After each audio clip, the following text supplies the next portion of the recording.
đầu sẽ xử lý na nó nọ tiền mà tao nhìn lọ na cái gì lọ na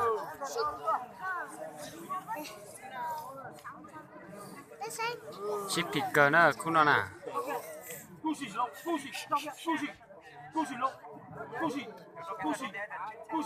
đầu sẽ xử na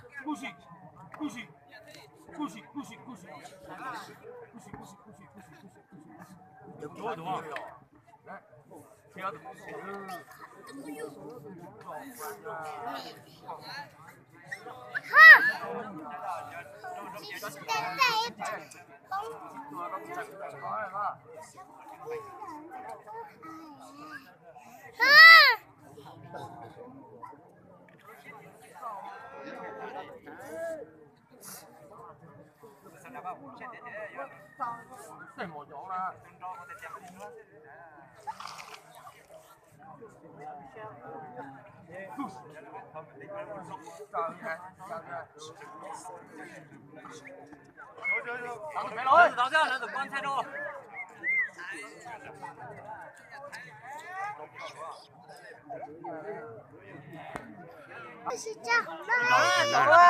Ôi, giỏi con tiêu là.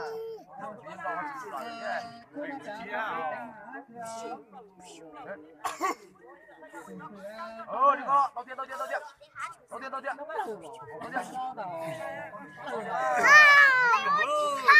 Lên, đẳng ra. Lên, đẳng ra. Chi xí đồng phải con tiêu là.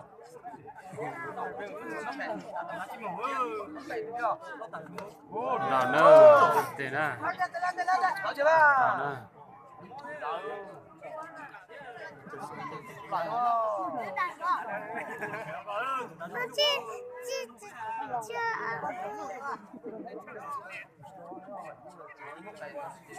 tao đi nơ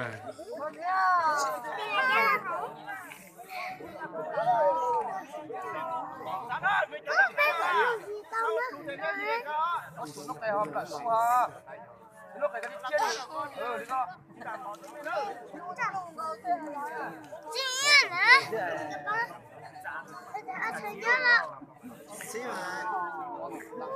Đi con. Xí mà trên trâu đó.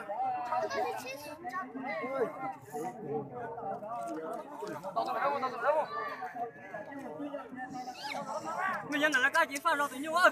Nó là cái bán lại nó ở trò đó. Dạ. Nó là cái bán lại lòng đảo nơ lấy cái thôi quá.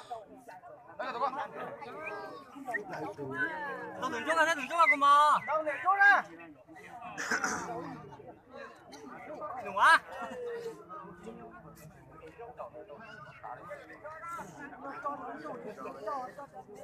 Tao rồi. Tao dùng chuột rồi. Tao dùng chuột. nên sắc có bất tư mà